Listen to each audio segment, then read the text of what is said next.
everyone! Bagong lesson na naman tayo. So, ang lesson natin ngayon is Grades and Math, Quarter 1, Module 2, that is Arithmetic Means and Arithmetic Series.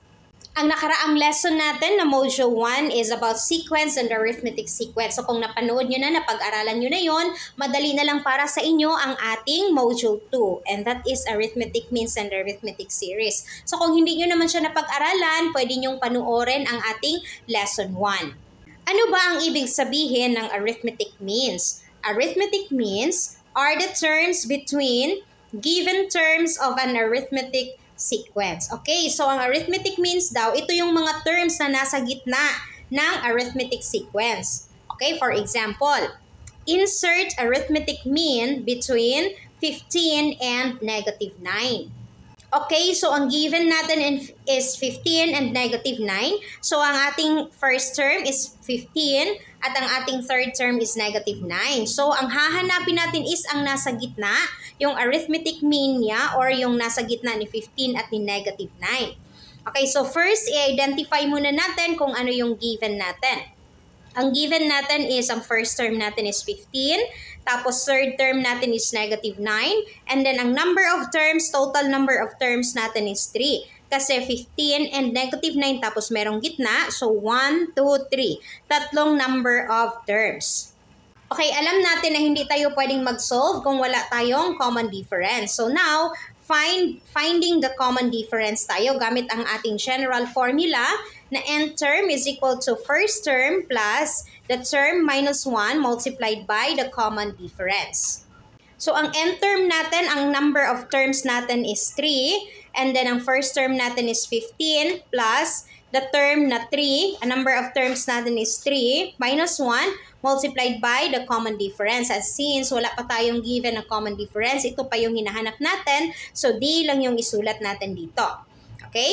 So, ang third term natin is, i-substitute natin siya dito. So, ang third term natin is negative 9 is equal to 15 plus, ang n natin is 3 minus 1 is equal to 2, tapos common difference. So, negative 9, 15, 2 times d is equal to 2d. So, that's why naging negative 9 is equal to 15 plus 2d. Okay? So, lahat ng mga numbers ilipat natin sa kabila. So, si negative 9 at si 15. Si 15, nilipat natin sa kabila kaya naging negative ang kanyang sign. So, negative 9 minus 15 is equal to 2d. Okay? Same lang sila dito. Binaliktad lang natin. Same lang ang placement nila. Walang nagbago na sign. Kasi, change lang natin ang kanilang placement. Okay? So, 2d is equal to negative 9 minus 15. So, i-divide natin both sides ng 2 para si D na lang yung maiwan. So, i-cancel out natin si 2, si D na lang yung naiwan. And then negative 9 and negative 15 is equal to negative 24. Divide 2 is equal to negative 12. So, therefore, ang common difference natin is negative 12. Ngayon, para ma-solve natin ang ating second term or ang ating arithmetic mean, so, ang gagawin natin is hahanapin natin ang ating nth term. Gamit pa rin ang ating general formula na nth term is equal to first term plus n minus 1 multiplied by the d. Okay? So, nth term is equal to, meron na tayong first term na 15 plus n minus 1. So, si n dito is mananatili siya kasi siya yung hinahanap natin. So, n minus 1 multiplied by 12. So, kopyahin lang natin si 15 plus, ang gagawin natin dito is distributive property of equality. So, n i-multiply kay 12, a negative 12, at si negative 1 i-multiply kay negative 12. Okay? So, n times negative 12 is equal to negative 12n. And then negative times negative, naging positive siya. So, 1 times 12 equals 12. Okay? So, 15 plus, pagsamahin natin yung mga number. So, si 12, ilapit lang natin kay 15. So, 15 plus 12 minus 12n. So, ngayon, ang nth term natin, unahin natin yung merong variable. So, that is negative 12n plus 27. Now, pwede na nating hanapin ang ating second term gamit ang ating nth term na nandito. So, that is, nth term is equal to negative 12n plus 27. So, hinahanap natin is ang second term. So, second term is equal to negative 12. Si 12, negative 12. And then n is 2 kasi second term yung hinahanap natin. Plus 27. So negative 12 times 2 is equal to negative 24 plus 27. Negative and positive, subtract, kopyahin ang sign ng bigger number. So 27 minus 24 is 3 at ang sign is positive. Okay. So ang second term pala natin is 3. Therefore, the sequence is 15, 3, and negative 9. And the arithmetic mean is 3. Okay, so si 3 ang arithmetic mean natin. Pero alam nyo ba guys, na kapag nakuha nyo na ang inyong common difference, for example this one, nakuha nyo na ang common difference sa negative 12, pwede nang hindi na tayo dumaan dito sa getting the nth term. So pwede nang diretso tayo dito na hanapin natin ang ating second term. So paano yun siya gagawin? Oh, okay, so pero ang process is kailangan kunin nyo ang nth term. Pero ang sinasabi ko is pwede tayong mag-shortcut kapag naman walang show your solution na hinahanap. Okay? Pero of course, kapag merong show your solution, oh no, kailangan talaga nating pagdaanan itong getting the nth term. So, ipagpalagay natin na nakuha na natin ang ating common difference. So, hahanapin natin ang ating second term. So, of course, ang given natin, ang ating first term is 15. And then, third term is negative 9. So, ang ating common difference is negative 12. So, isulat lang natin siya para ma-solve natin. So, ang first term natin is 15. Ang common difference is negative 12. And then, ang hinahanap natin na term is second term. Okay? So, isolve natin siya gamit ang formula, ang general formula natin na ito. Okay? So, second term yung hinahanap natin is equal to 15 plus second term minus 1 multiplied by the common difference na negative 12. Okay? So gusto nyo lang talagang hindi mahaba yung process, pwede na kayong dumiretso sa ganito. 15 plus 2 minus 1 is equal to 1 multiplied by negative 12. Okay? So 15 and then 1 times negative 12 is negative 12. So, 15, positive and negative, that is negative. So, 15 minus 12 is equal to 3. So, same lang yung sagot natin dito. O, diba? Mas madali ito. Hindi na natin kailangang kunin ang nth term. Pero of course, ito yung process guys ha. Pinakita ko lang sa inyo kung gusto nyo nang mabilisan, kung wala namang show your solution, pwede kayong dumiretso dito kapag meron na kayong common difference. Another example tayo, insert 2 arithmetic means between negative 2 and 7. Okay, so ang given natin, ang ating first term is negative 2, tapos meron tayong i-insert na dalawang arithmetic means. So, ibig sabihin, isa, dalawa, and then si 7. Okay, so isulat natin ang ating given. Ang first term natin is negative 2, and then ang fourth term is 7. So, ilang number of terms lahat? 4. Okay, so ang hinahanap natin is second term and third term. So ngayon, hahanapin na natin ang kanilang common difference gamit ang ating general formula. So of course, ang nth term natin, number of term natin is 4. So that's why fourth term is equal to, ang first term is negative 2 plus number of term na 4 minus 1 multiplied by the d. Kasi si common difference yung hinahanap natin, wala pa tayong value ni d. Okay? So, ano yung fourth term natin? Si 7. So, that's why ni-replace natin ang 7 dito is equal to negative 2 plus 4 minus 1 equals 3 multiplied by the d. So, 7 is equal to negative 2. 3 times d is equal to 3d. And then, lahat ng number, ilipat natin sa kabila. So, 7, ilipat natin sa negative 2. So, si negative 2 naging positive 2. Is equal to 3D. Okay? So, i-exchange natin. Palitin natin ang kanilang pwesto. So, 3D is equal to 7 plus 2 is 9. And then, divide both sides ng 3. So, 3 cancel. So, si D na lang yung naiwan. And then, 9 divided by 3 is equal to 3. So, therefore, ang kanyang common difference is 3. So, ito yung common difference natin. Kapag meron na tayong common difference, sabi ko nga kanina, pwede na nating isolve siya agad. Nahanapin natin ang second term at third term. But of course, dadaanan natin si getting the nth term. So, daanan muna natin ito. Hindi naman tayo nagmamadali, di ba? So, nth term is equal to first term plus, ito yung general formula natin again. So, nth term is equal to negative 2. Ang first term natin is negative 2 plus n minus 1 multiplied by the common difference na 3. Okay, so kopyahin si negative 2 plus, again, multiplication property of equality. So, si n i-multiply kay 3, si negative 1 i-multiply kay 3. So, n times 3 is equal to 3n. And then negative 1 times 3 is equal to negative 3. And then, pagsamahin natin yung mga numbers. So, negative 2, ilipat natin sa negative 3, malapit kay negative 2, plus 3n. So, unahin natin ang merong variable. 3n, negative and negative, pareho ang sign. So, add. 2 plus 3 is 5, and then copy the common sign na negative. So, that's why ang n term natin is 3n minus 5. So, ngayon, isolve na natin ang ating second term gamit ang ating 3n minus 5. Okay? So, second term is equal to 3, number of term na 2 minus 5. So, 3 times 2 is equal to 6 minus 5. Ang second term natin is 1. Okay? So, ngayon naman si third term.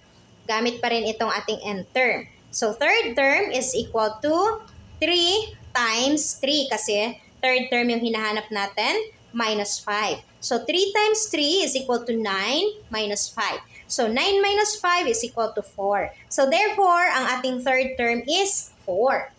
Therefore, the arithmetic sequence is negative 2, 1, 4, and 7. And the arithmetic means are 1 and 4.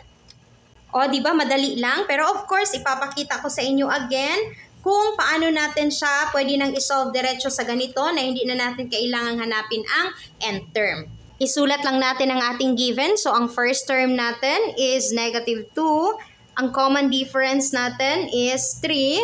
At ang hinahanap natin na term is second and third. Okay? So, unahin natin ang second term. So, sa second term natin, gamit ang ating formula na nth term is equal to first term plus n minus 1 multiplied by the common difference. Okay, so ano yung hinahanap natin na term? Second term. So second term is equal to first term, that is negative 2, plus second term, so 2 minus 1 multiplied by the common difference na 3.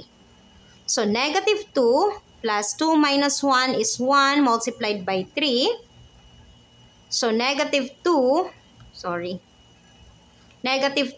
plus 1 times 3 is 3. And then negative and positive subtract, kopyahin ang sign ng bigger number. So, 3 minus 2 is 1 since ang sign ng ating bigger number is positive. So, therefore, ang second term is 1. O, diba? Same lang sila sa ating second term na 1 pero hindi tayo dumaan sa nth term. So, diretso na nating sinolve gamit ang ating general formula. Ang third term naman, gamit ang ating general formula, okay? So, third term is equal to first term negative 2 plus 3 minus 1 kasi third term yung hinahanap multiplied by the common difference na 3. Okay, so negative 2 plus 3 minus 1 is 2 multiplied by 3. So, negative 2 plus 2 times 3 is equal to 6. So, negative and positive, subtract. 6 minus 2 is equal to 4. Kopyahin ang sign ng bigger number na positive. So, therefore, positive 4. Ang ating third term is 4. So, same lang talaga sila. 1 and 4. But of course, lagi ko sinasabi na shortcut ito. But, kailangan yung dumaan sa getting the nth term. Especially kung show your solution ang ating instruction. Last example tayo. Okay, mahaba-haba ito kasi marami tayong hahanapin. So, hahanapin natin ang second, third, fourth, fifth na term. Okay, so again, madali lang siya. Basta alam nyo kung ano yung gagawin. So, isulat muna natin ang ating given. So, ang first term natin is 15 And then, 1, 2, 3, 4, 5, 6. Ang 6th term natin is negative 30. So, ilan ang number of terms lahat? 1, 2, 3, 4, 5, 6. So, 6. Okay, so now hanapin na natin ang common difference. So, of course, gagamitin pa rin natin ang ating formula na nth term is equal to first term plus n minus 1 multiplied by the common difference. So, ang nth term natin is 6 is equal to first term 15 plus, so nth term is 6 minus 1 multiplied by d. Kasi si common difference yung hinahanap natin. So, ang 6th term natin is negative 30 is equal to 15 plus 6 minus 1 is equal to 5d. Okay, so negative 30 is equal to 15 plus 5d. So, pagsamahin ulit natin yung mga numbers. So, negative 30, ilipat natin si 15 sa kabila. So, magiging negative 15 siya plus 5d. Okay? Oh no, hindi na pala plus, equal, sorry. So, negative 30 minus 15 is equal to 5d. Okay, pagpalitin lang natin sila ng pwesto. 5d is equal to negative and negative, add, and the negative yung sign natin. 30 plus 15 is 45. So, now, i-divide natin both side ng, 5. Okay, divide both sides ng 5. So, ang d natin is equal to 45 divided by 5 is equal to negative 9 kasi negative 45, so negative 9. So, therefore, ang ating common difference is negative 9. So, ngayon, meron na tayong common difference na negative 9. So, pwede na tayong mag-solve agad. Okay, wag na nating daanan yung getting the nth term. So, diretso natin siyang isolve para makita nyo yung difference niya or saan yung mas madali. Gamit ang ating general formula. Okay, so first is ang second term yung isolve natin. So, second term. So, nth term or second term is equal to first term, 15 plus 2 minus 1 kasi second term yung hinahanap multiplied by the common difference na negative 9. Okay, so 15 plus 2 minus 1 is 1 multiplied by negative 9. So 15 plus 1 times negative 9 is equal to negative 9. So 15, positive and negative is negative. So, 15 minus 9 is equal to 6. So, therefore, ang second term natin is 6. So, ngayon, ipagpatuloy nyo ang pag-solve ng ating third, fourth, and fifth term. Pagkatapos, i-pause nyo lang ang ating video and then later on, tingnan nyo kung tama ba yung inyong mga sagot. I think tapos nang nag-solve, no? So, ibibigay ko sa inyo yung sagot. So, ang second term natin is 6. Ang third term natin is negative 3. And then, ang fourth term is, tingnan nyo kung tama ba yung mga sagot nyo. Fourth term is negative 12. And then, ang fifth term is negative 21. Okay. So, ang first term natin is 15. Ang second term is 6. And then, ang third term is negative 3. Fourth is negative 12. And then, ang fifth is negative 21. Now, i-check nyo tama ba yung mga sagot nyo? I know na tama kasi alam ko naman na madali lang namang maintindihan itong ating lesson. Basta meron lang talaga tayong general formula. Okay, so hanggang dito na lang yung ating lesson, no? So, dapat meron pa tayong lesson na arithmetic series. Pero i-cut muna natin dito kasi medyo mahaba na yung ating video. So, next lesson naman natin is arithmetic series. But of course, nasa module 2 pa rin tayo. That's all for today's video, guys. Sana may natutunan kayo sa ating lesson for today. See you on our next lesson. Bye!